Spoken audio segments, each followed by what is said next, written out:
Welcome to See Me Here, where you come for all of your media needs. My name is Ray. It's your boy Nikki Tay. And today we are reviewing Greta. My chérie amor, come here. Directed by Neil Jordan, starring Isabelle Huppert and Chloe Grace Moretz. The movie of Greta stars around a young girl named Frances living in New York. She luckily or unluckily one day finds a handbag on a train, which leads her back to a woman named Greta. Now those two form a relationship until Frances begins to uncover who Greta really is and what her intentions are.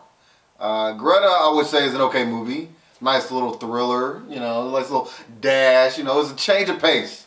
It's not so overtly scary. It's not gory.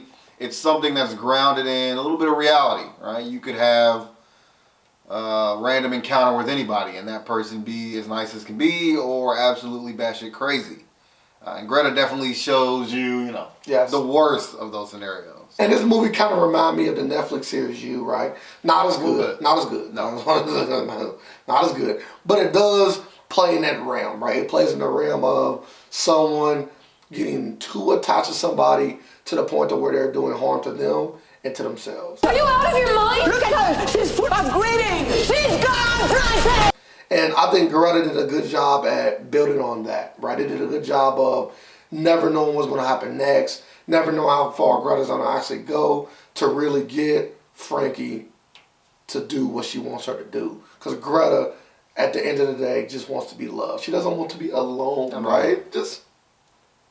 And I feel for her, right? But I would never do nothing as crazy as that. So, you can understand how this movie would tug on certain different emotions that you might have seeing it and how it can make you creep you out, right? I think this is more of a creep you out kind of suspenseful movie than scary or horror based. Absolutely. The movie is creepy. And like you said, Greta is just a person that's looking for a friend. She is alone in this world and she is just looking for somebody to nurture, be a mother to. It's her maternal instincts. Definitely did get a bit of You vibes. Also got a little bit of Misery. If anybody remembers that old Stephen King movie where you don't quite know. Great movie. It's like the person loves the person that they're hurting, and it's like, will they kill them? Like, where is this going? No, not trying to say like Greta is as good as Misery, because Misery was great. Greta is still really good though. Not to downplay this movie. I think this is a great popcorn flick. Something I absolutely would like to see again on Netflix. I know most people probably won't go to the movie theaters and see that, and I understand that. I'm not telling you to stop watching this and go to the movies and see Greta.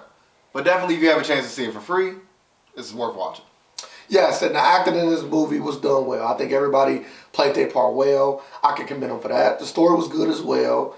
I liked the pacing. It was a really, really good, decent movie, right? The good thing about this movie is that it didn't go overboard, right? It didn't go too far, I guess, out of reality, right? You can see something like this maybe potentially happening with somebody crazy, right?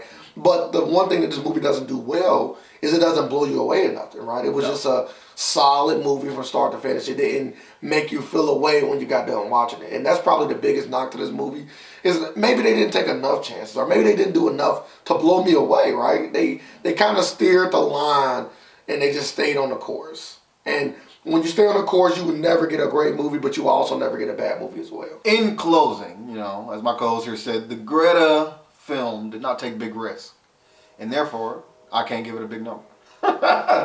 For me, it is a flat 7. I mean, good acting, good story. But after the credits start rolling, I said, all right, that's enough. And that's it. There's no dialogue after the movie. It's nothing to talk about. They did try to set it up for another one, but it's like, do I really want to see another one? Good movie, though. Greta, good job for at least doing something that was somewhat different. Greta was what the trailer said it would be. It was a movie of someone that is absolutely crazy and trying to get a daughter-like figure so she won't be lonely.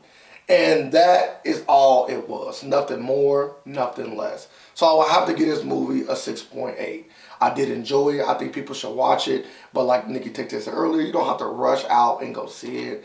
But if you want to take somebody to go see a suspense movie, it's worth going to. Or if you want to wait till it get to Netflix, Hulu, wherever it ends up at, you should do that as well. That completes the review for Greta. Again, okay movie. Almost a bright spot, really, in this crappy year that we're having for movies. Like, I cannot stress that enough. I've seen 3 movies I might see again in my life, which isn't saying a lot, considering that we've now seen at least 13, 14 this year already.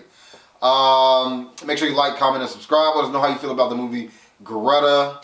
Definitely was better than Medea. Make sure you hit the notification bell to stay up to date with all of our reviewing content. And don't forget, you've seen it here. Don't touch people's shit on the subway. Moral of the story.